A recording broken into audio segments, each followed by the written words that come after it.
दोस्तों बहुत सारे लोग आज के टाइम में फाइनेंशियल फ्रीडम हासिल करना चाहते हैं, जिससे कि कुछ टाइम काम करके उनकी बाकी की जिंदगी में उन्हें पैसों के लिए काम ना करना पड़े और वो अपनी जिंदगी आसानी से और अपनी मर्जी से जी सके। तो दोस्तों सही में फाइनेंशियल फ्रीडम आप कैसे हासिल कर सकते हैं, ये आज हम आपको ग्रांट सेबेटियर की बुक से बताएंगे और इस बुक का नाम ही फाइनेंशियल फ्रीडम है। तो इस बुक में इस बात को बहुत ही बेहतरीन तरीके से बताया गया है कि आप सही में फाइनेंशियल फ्रीडम कैसे हासिल कर सकते हैं। तो इस वीडियो में फाइनेंशियल फ्रीडम बुक से 10 स्टेप हम आपको ऐसे बताने जा रहे हैं जिन्हें फॉलो करके आप रियल में फाइनेंशियल फ्रीडम हासिल कर सकते हैं। और दोस्तों ये स्टेप सच में इतने ज्यादा इफेक्टिव है कि कोई भी इंसान अगर इन्हें सही से फॉलो करता है तो फाइनेंशियल फ्रीडम को हासिल कर सकता है और अपने लिए काफी अच्छी वेल्थ कम टाइम में बना सकता है। तो एकदम ध्यान से और वीडियो को पूरा जरूर देख लेना। तो चलिए जानते हैं स्टेप नंबर 1 को, जो की है understand where you are at. दोस्तों अगर आपको ये नहीं पता कि अभी आप कहाँ पर है तो आप फाइनेंशियल फ्रीडम को हासिल नहीं कर सकते। तो आपको ये देखना है कि इस टाइम पर आप कहाँ पर खड़े हैं, यानी कि आपको ये देखना है कि आपके ऊपर कितना कर्जा है जो आपको चुकाना है, आपके पास कितनी सेविंग्स मौजूद है और आपको कितने पैसों की जरूरत है फाइनेंशियल फ्रीडम हासिल करने के लिए। वैसे इन चीजों को कैलकुलेट करने में आपको थोड़ा टाइम लग सकता है, लेकिन दोस्तों फाइनेंशियल फ्रीडम के रास्ते पर चलने के लिए ये एक बहुत ही इंपॉर्टेंट स्टेप है। तो पहले आप अपने सारे कर्जों की लिस्ट तैयार करें। इसके अंदर आपको कोई भी student loan, car loan, credit card या फिर कोई भी दूसरा कर्जा अगर आपके ऊपर हो, आपको लिख लेना है और आपको उन पैसों को भी लिख लेना है जो आपने अपने किसी दोस्त या फैमिली मेंबर से उधार लिया है। और जब आप अपने ऊपर सारे कर्जों को लिख लोगे तो इसके बाद थोड़ा आप रिलैक्स हो जाओ। अब आपको यहाँ पर टोटल करना है और ये देखना है कि टोटल कितना कर्जा आपके ऊपर है जो आपको चुकाना है। और अगर ये नंबर काफी बड़ा है तो परेशान होने की कोई भी जरूरत नहीं है, क्योंकि अगर आप इस वीडियो को ध्यान से देखोगे तो आप ये समझ जाएंगे कि आपकी परेशानी इतनी भी बड़ी नहीं है और आपको इस वीडियो से कुछ ऐसे रास्ते मिलेंगे जिनसे आप वो सारा का सारा कर्जा उतार पाओगे। और अगर दोस्तों ये नंबर छोटा है, यानी कि ज्यादा कर्जा आपके ऊपर नहीं है, तो फिर तो आपको परेशान होने की कोई भी जरूरत नहीं है। अब दोस्तों जितना भी पैसा आपने सेव किया है उसे देखिए, अपनी सारी सेविंग्स की एक लिस्ट बनाइए। जैसे सेविंग्स अकाउंट में आपके कितने पैसे मौजूद है, कितने पैसे के शेयर्स आपके पास मौजूद है, या फिर रिटायरमेंट फंड आपके पास कितना मौजूद है, या फिर कोई भी आरडी या फिर एफडी में आपके पास कितना ज्यादा पैसा मौजूद है। और अगर आप कोई लॉटरी वगैरह डालते हैं उसमें आपके पास कितना पैसा मौजूद है वो भी आपको इस लिस्ट में लिख लेना है। और अब हर जगह से मिलाकर जितनी भी सेविंग आपके पास मौजूद है उसको भी आपको कैलकुलेट करना है और टोटल जितनी सेविंग्स आपके पास मौजूद है इस नंबर को आपको अपने पास लिख कर रखना है, क्योंकि फाइनेंशियल फ्रीडम के लिए आगे वीडियो में आपको ये पता चलेगा कि फिलहाल की सेविंग्स आपके फाइनेंशियल फ्रीडम के लिए कैसे काम आती है। Number 2, look at money positively. दोस्तों आपके ऊपर कर्जा होने से आप थोड़े बहुत निराश शायद हो सकते हैं, मगर ये भी याद रखें कि पैसा एक अच्छी चीज है, भले ही आज आपको एक बोझ लग रहा हो। और दोस्तों आप फाइनेंशियल फ्रीडम हासिल करना डिजर्व करते हैं और you are bad ass at making money book में, according to book you are bad ass at making money, जिसको जैन सिंसेरो ने लिखा है कि जो लोग ज्यादा पैसे नहीं कमाते हैं वो पैसा कमाने में शर्म महसूस करते हैं, और जब पैसा कमाने की बात आती है तो सबसे बड़ी बाधा जो बहुत सारे लोग फेस करते हैं वो ये है कि उनको ये लगता है कि पैसा होना बुरा है। और बहुत से लोग इस बात को लेकर गिल्ट फील करते हैं कि उन्हें और पैसा चाहिए। सिंसेरो ने कहा है कि हम पैसों को अपनी लाइफ को सुधारने और बेहतर बनाने के लिए रोज इस्तेमाल करते हैं, लेकिन तब भी हम इसके बुरे साइड पर ही फोकस करते हैं। लेकिन हकीकत ये है कि पैसा हमारी जिंदगी की एक बहुत ही बड़ी जरूरत है और पैसा खाने और पानी की तरह ही आपके जीवन के लिए बहुत ही ज्यादा इंपॉर्टेंट है, क्योंकि पैसों से ही आप वो सब चीजें खरीद सकते हो जिससे आप जिंदा रह पाए और एक ऐसी लाइफ जी पाए जैसी आपको चाहिए। और अगर आपको फाइनेंशियल फ्रीडम को हासिल करना है तो आपको पैसों को एक टूल की तरह देखना होगा जो आपको आपके सपनों को हासिल करने में मदद करेगा, जो आपको एनर्जी देगा और एक बेहतर लाइफ जीने में आपकी मदद करेगा। लेकिन दोस्तों अगर आप पैसों को नेगेटिव तरीके से ही देखोगे तो आप कहीं ना कहीं खुद को नुकसान ही पहुंचाओगे और पैसा कमाने और पैसे को बढ़ाने के चांस आप मिस कर दोगे। Number 3, write down your goals, यानी कि अपने गोल्स को लिखिए। तो आपको पैसा क्यों चाहिए? क्या आपको पैसा इसलिए चाहिए कि आप अपने कर्ज को चुका पाए, या फिर आप अपनी 9 से 5 की जॉब को छोड़ने के लिए पैसा कमाना चाहते हैं, या फिर कोई ऐसी जगह है जहाँ पर जाने का आप शुरू से सपना देखते आ रहे हो, या फिर आपको अपनी शादी और बच्चों के लिए सेविंग्स करनी है। तो दोस्तों जब ऑथर ने फाइनेंशियल फ्रीडम को हासिल किया तो उनके लिए ये करना इसलिए आसान हुआ क्योंकि वो एक इमोशनल गोल से बंधे हुए थे और उनका गोल था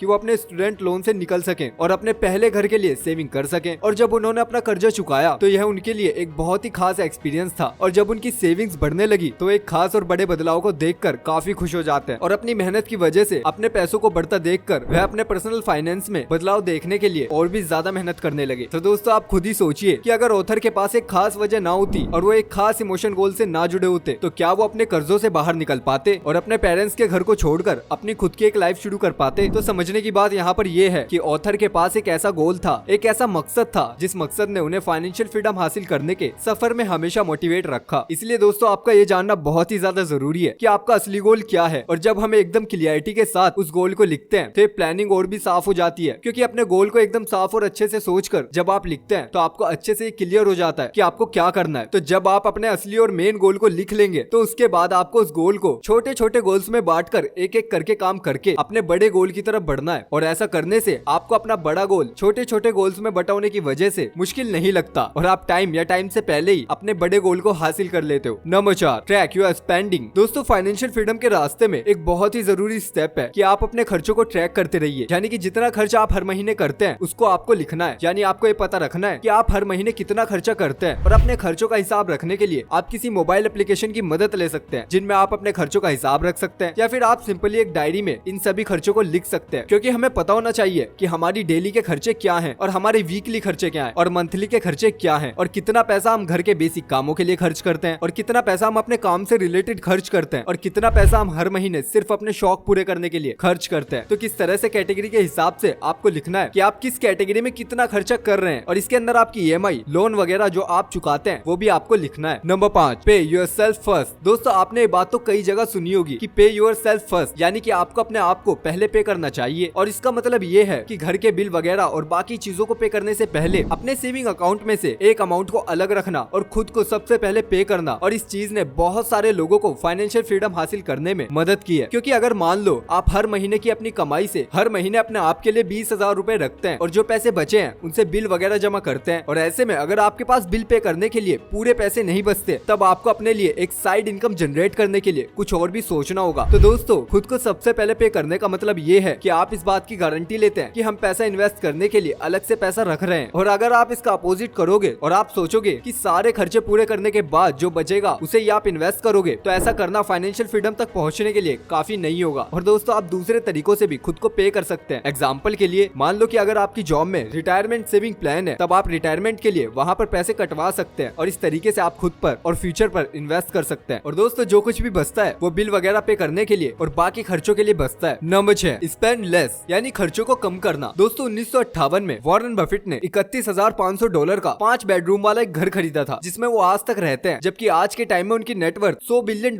के आसपास है और वो इससे कहीं बड़ा और लग्जरी घर अफोर्ड कर सकते हैं। लेकिन वेल्थी बनने के सफर में उनका कम खर्चा करना भी शायद एक वजह है कि वो दुनिया के सबसे अमीर लोगों में से एक है। और दोस्तों, दूसरी साइड कान्ये वेस्ट, जो पैसों को खोने से नहीं डरते हैं, वो एक $20 मिलियन के मेंशन में रहते हैं। और एक बार जब उनके ऊपर $53 मिलियन का कर्जा था, तब उन्होंने ट्विटर पर मार्क जुकरबर्ग से $1 बिलियन मांगे थे। अब दोस्तों, इन दोनों सुपर सक्सेसफुल लोगों के बीच फर्क ये है कि वॉरेन बफेट बस इतना खर्च करते हैं जितने की उनको जरूरत है और वेस्ट उतना पैसा खर्च करते हैं जितना उनके पास मौजूद ही नहीं है। और दोस्तों, सच ये भी है कि बहुत सारे अमीर लोग अमीर लोगों की तरह नहीं दिखते हैं। जैसे मार्क जुकरबर्ग रोज एक ही बोरिंग टी शर्ट और जींस पहनते हैं, क्योंकि अमीर दिखना जरूरी नहीं है, बल्कि असल में अमीर और वेल्दी होना जरूरी है। और कम चीजें खरीदना एक्चुअल में आपको रिच बनाता है। दोस्तों, जब आप कम खर्च करते हैं तब आपके फेवर में दो चीजें काम करती हैं। पहली है कि आपके पास और पैसे होते हैं जिनको आप फाइनेंशियल फ्रीडम के लिए अलग रख सकते हो, और दूसरा, आप ये सोचोगे कि एक्चुअल में आपको सर्वाइव करने के लिए कम चीजों की जरूरत है, जो आपको पैसों को अलग रखने में मदद करता है। Number 7, bye experience not things. दोस्तों, हमारी जिंदगी बहुत छोटी है और ये इस बारे में नहीं है कि आप 60 से 65 की एज तक अपना सारा पैसा बचा कर रखें। और आपको परमिशन है कि आप जब तक जिंदा है आप लाइफ को एंजॉय करें। और अल्टीमेटली जो चीजें आपको ज्यादा खुशी से भरी लाइफ को जीने में मदद करेंगी वो आपके एक्सपीरियंस होंगे, ना कि वो चीजें जो आपके पास हैं। और इसके लिए आप खुद ही सोचे कि जो चीज आप खरीद रहे हैं वो क्या आपको लॉन्ग टर्म में खुश कर रही है, और वो कर्जा जो आपने महंगी चीजों को खरीद कर लिया है क्या वो आपकी लाइफ को आसान बना रहा है। तो चलिए कॉइन को फ्लिप करते हैं और देखते हैं कि आपकी वो यादें कौन सी हैं जिसमें आप सबसे ज्यादा खुश थे। तो इन यादों में आप क्या कर रहे थे, आप किसके साथ थे। तो चलिए इस तरह की आपकी अच्छी मेमोरीज को क्रिएट करते हैं। तो शायद आपकी कोई दोस्त है जिसके साथ आपको घूमना पसंद है, तो आप उसके साथ एक डेट फिक्स कर सकते हैं जिसको आपको यादगार बनाना है। या फिर आप हमेशा से किसी स्पेशल जगह पर घूमना चाहते थे, या फिर आप सालों से अपने ड्रीम वेकेशंस के लिए पैसे सेव कर रहे हो, तो बिना गिल्ट के आप उस वेकेशन पर जाएं। क्योंकि आप वेकेशंस पर जाने की वजह से कर्ज में नहीं गए हैं, तो आप एक ब्लॉगर बन सकते हैं और जहाँ की भी खूबसूरती देखकर आपकी आंखें रुक जाए, वहाँ की वीडियो आप अपने मोबाइल से बना सकते हैं और इन वीडियोस को यूट्यूब पर अपलोड करके आप साइड में काफी अच्छी इनकम अर्न कर सकते हैं। इससे आपका अपनी पसंद की जगहों पर घूमना भी हो जाएगा और एक्स्ट्रा इनकम के रूप में काफी अच्छा पैसा इसमें आप कमा सकते हैं। क्योंकि दोस्तों, लाइफ मूवमेंट से बनती है, अच्छी यादों से बनती है, जिसमें सबसे बेस्ट मोमेंट फैमिली और फ्रेंड्स के साथ टाइम स्पेंड करने से बनते हैं। नंबर 8, पे ऑफ योर डेट, यानी अपने कर्जों को चुकाना है। दोस्तों, कुछ लोग आपको ये बोलेंगे कि कर्जा पे करने की बजाय स्टॉक के अंदर पैसा इन्वेस्ट करना अच्छा है, पर अगर आप एक एक्सपर्ट स्टॉक पिकर है तो ये आपके लिए सच हो सकता है। लेकिन अगर आपने इससे पहले कभी स्टॉक के अंदर इन्वेस्ट नहीं किया है और आपको स्टॉक मार्केट का ज्यादा एक्सपीरियंस नहीं है, तब आप ऐसा करने पर और कर्जे में जा सकते हैं। बहुत सारे लोग लोग सेम फील करते हैं जब वो अपना कर्जा पे कर देते हैं और लोग अपना कर्जा पे करके काफी रिलैक्स फील करते हैं। और दोस्तों अगर आपके ऊपर 50 लाख रुपए का कर्ज है और 30 लाख रुपए आपके बैंक अकाउंट में मौजूद है, तब आप ये नहीं सोच सकते कि मैंने फाइनेंशियल फ्रीडम के लिए 30 लाख रुपए जोड़ ही लिया है, बल्कि आपको ये सोचना चाहिए कि मेरे ऊपर 50 लाख रुपए का कर्जा है और इस कर्ज के साथ आप फाइनेंशियली फ्री नहीं हो सकते। वैसे किसी और को अपने पैसों को दे देना अपने बैंक में पैसे होने से ज्यादा ग्लैमरस नहीं है, लेकिन अपने कर्जे को चुकाना आपको फाइनेंशियल फ्रीडम के थोड़े पास लेकर जरूर आ सकता है। और यहाँ पर कर्ज चुकाने के दो मेन मेथड है, पहला है स्नोबॉल और दूसरा है एवलांच। और यहाँ पर स्नोबॉल वाला तरीका तब आता है जब आप सबसे छोटे कर्जों को सबसे पहले चुकाते हैं, और जब आप किसी कर्जों को सबसे ज्यादा ब्याज के साथ पे करते हैं तो उसको एवलांच कहते हैं। तो आपको ये डिसाइड करना पड़ेगा कि आपके लिए सबसे बेस्ट तरीका कौन सा है। लेकिन जब ऑथर कर्जे से फ्री होने के लिए काम कर रहे थे तब उन्होंने स्नोबॉल इफेक्ट को यूज किया था और उसने उन्हें और मोटिवेट होने में हेल्प की। और जैसे ही उन्होंने अपने पहले कर्जे को पे किया, जो कि सिर्फ एक महीने का $1200 का क्रेडिट कार्ड का बिल था, तो उनको कुछ अच्छा करने वाली फीलिंग महसूस हुई और उन्हें अपने स्टूडेंट लोन को पे करने के लिए मोटिवेशन मिली। और अब जब क्रेडिट कार्ड की प्रॉब्लम नहीं थी तो ऑथर एवरेज से लगभग 3 गुना ज्यादा अपने स्टूडेंट लोन के लिए पे करने लगे, जिससे कि एंड में उन्हें सिर्फ 3 साल लगे अपने स्टूडेंट लोन को पे करने के लिए, जिसके लिए उन्हें 9 साल दिए गए थे। तो अब एक बड़ा कर्जा पे करके आपके कंधों से काफी बड़ा बोझ हट जाता है। कर्जा पे करने के बाद आप देखेंगे कि आपके बैंक अकाउंट में पैसे बढ़ते जा रहे हैं और ये एक बहुत ही अच्छी फीलिंग है अपने बैंक अकाउंट में पैसों को बढ़ते हुए देखना, और ये आपको मोटिवेट रखता है ताकि आप ग्रो करते रहो। Number 9, create additional source of income, यानी कि एक्स्ट्रा कमाई करने के लिए कोई नया इनकम सोर्स बनाए। दोस्तों शायद आप ये सोचते होंगे कि मेरा कर्जा तो कहीं ज्यादा है और मैं इतना ज्यादा कमाता भी नहीं हूँ, तो मैं इसको कैसे चुकाऊंगा। तो अगर आप फाइनेंशियल फ्रीडम को लेकर सीरियस है तब आपको थोड़ा खून और पसीना तो बहाना पड़ेगा। आपको अपनी 9 to 5 वाली जॉब को करते हुए एक स्टेप और बढ़ाने की जरूरत है। अपनी जॉब को करते हुए अलग से टाइम निकाल कर पैसा कमाने के दूसरे किसी तरीके पर आपको काम करना शुरू करने की जरूरत है। तो दोस्तों इसके लिए आप अपनी इनकम सोर्स को 2 तरीकों से देख सकते हैं, जिसमें पहली है एक्टिव इनकम, जहां पर आप टाइम देकर पैसा कमाते हैं जैसे कि आपकी जॉब, और दूसरा है पैसिव इनकम, जहां पर आप सोते सोते भी पैसा कमाते हैं। तो हमको अपने दोनों ऑप्शन ओपन रखने चाहिए, एक्टिव भी और पैसिव भी। एक्टिव इनकम के लिए आप पार्ट टाइम जॉब ढूंढ सकते हैं या फिर कोई नई जॉब ढूंढ सकते हैं जहां पर आपको ज्यादा पैसे मिले। और पैसिव इनकम के लिए आप ब्लॉगिंग करना शुरू कर सकते हैं या इन्फ्लुएंसर बन सकते हैं, या फिर आप अपना कोई कोर्स बनाकर उसको ऑनलाइन बेच सकते हैं, या फिर कोई पॉडकास्ट भी क्रिएट कर सकते हैं, या फिर अपना एक यूट्यूब चैनल आप शुरू कर सकते हो। और ये सारे काम आप सिर्फ अपने मोबाइल या लैपटॉप की मदद से कर सकते हो। इसमें अच्छी बात यह है कि इन सारे कामों को कैसे शुरू किया जाता है इसकी पूरी जानकारी आपको यूट्यूब पर आसानी से मिल जाएगी। और आज से आप अपने लिए एक साइड इनकम शुरू कर सकते हैं अपनी जॉब से अलग, क्योंकि दोस्तों सिर्फ जॉब के दम पर आपके लिए फाइनेंशियल फ्रीडम हासिल करना काफी मुश्किल हो जाएगा। Number 10, invest in your future. दोस्तों ये सबसे आखिरी और सबसे इंपॉर्टेंट टिप है। तो चलिए मान लेते हैं कि आपने इस वीडियो की एडवाइस को फॉलो किया और आप अपने कर्जे से बाहर आ गए हैं और आपने अपनी सेविंग्स को ग्रो कर लिया है, तो ये फिलहाल के लिए काफी होगा। लेकिन क्या होगा अगर कुछ अनएक्सपेक्टेड हो जाए, यानी कुछ ऐसा हो जाए जो आपने सोचा ही ना हो, तो क्या आप इसके लिए तैयार हैं? तो बुरे दिनों के लिए पैसा रखना बहुत ज्यादा इंपॉर्टेंट है, रिटायरमेंट के लिए, या अगर आपको कुछ हो गया तो आपकी फैमिली दिक्कत में ना आए उसके लिए। अगर आपके पास 9 to 5 की जॉब है तो आप अपनी कंपनी से एक रिटायरमेंट प्लान ऐड करने के लिए बोलिए, या फिर ये चेक करें कि क्या आपकी कंपनी में ऑलरेडी रिटायरमेंट प्लान के लिए आपसे पहले से पैसे तो नहीं लिए जा रहे। और अगर रिटायरमेंट प्लान के लिए पहले से ही आपकी सैलरी से पैसे कट रहे हैं तो इसके अंदर आपको ऐसा नहीं लगेगा कि आप अपना पैसा खो रहे हैं और आपका रिटायरमेंट के लिए पैसा भी जमा होता रहेगा। और अब आपको इमरजेंसी फंड के लिए पैसा सेव करना है। कुछ एक्सपर्ट्स कहते हैं कि 5 लाख रुपए आपको इमरजेंसी फंड के लिए रखने चाहिए, और कुछ एक्सपर्ट्स कहते हैं कि जितना आपका 6 महीने का खर्चा है उतना पैसा आपको इमरजेंसी के लिए रखना चाहिए। और सच कहे तो ये नंबर काफी हाई लग सकता है अगर आप ज्यादा पैसे नहीं कमा रहे हैं। तो इसके बजाय आप एक गोल के साथ शुरू कर सकते हैं, जैसे कि 1 महीने के अंदर आप 10,000 रुपए सेव कर सकते हैं इमरजेंसी फंड के लिए। और जैसे जैसे आप और एक्टिव और पैसिव इनकम कमाना शुरू करें तो आप हर महीने के 15,000 रुपए इमरजेंसी फंड में डालना शुरू कर दें। और इस तरह से आप अपना एक इमरजेंसी फंड जरूर तैयार करें। और इस इमरजेंसी फंड को आपको अपने क्रेडिट कार्ड बिल को चुकाने में, किसी और दूसरे खर्चे में इस्तेमाल नहीं करना है, बल्कि अपने इन खर्चों के लिए आपको और ज्यादा एक्टिव इनकम जनरेट करने पर ध्यान देना है। और दोस्तों इमरजेंसी फंड सिर्फ इमरजेंसी के लिए ही है, जैसे अचानक आपकी कार का एक्सीडेंट हो जाए जिसके लिए आपको अपनी जेब से पैसे देने हो, या फिर आपके किसी फैमिली मेंबर को कोई मेडिकल कंडीशन आ जाए। तो इस तरह की इमरजेंसी के लिए आपका इमरजेंसी फंड होना जरूरी है। और रिटायरमेंट के लिए अलग से पैसे रखकर आपके कम चांसेस होंगे कि आप वापस उसी जगह पर आ जाएं जहां से आपने शुरू किया था। तो दोस्तों बस इन 10 स्टेप को फॉलो करिए, क्योंकि अगर आप इन 10 स्टेप्स को फॉलो कर लेते हो तो पक्का आप फाइनेंशियल फ्रीडम को हासिल कर सकते हो। तो दोस्तों ये थी हमारी आज की वीडियो। आई होप आपको इस वीडियो से बहुत कुछ सीखने को मिला होगा। और अगर आपको इन्फॉर्मेशन पसंद आई है तो प्लीज इस चैनल को सब्सक्राइब कर दो, वीडियो को लाइक कर दो। मिलते हैं बहुत जल्द आपसे अगली वीडियो में, तब तक के लिए बाय बाय, अपना ख्याल रखिएगा।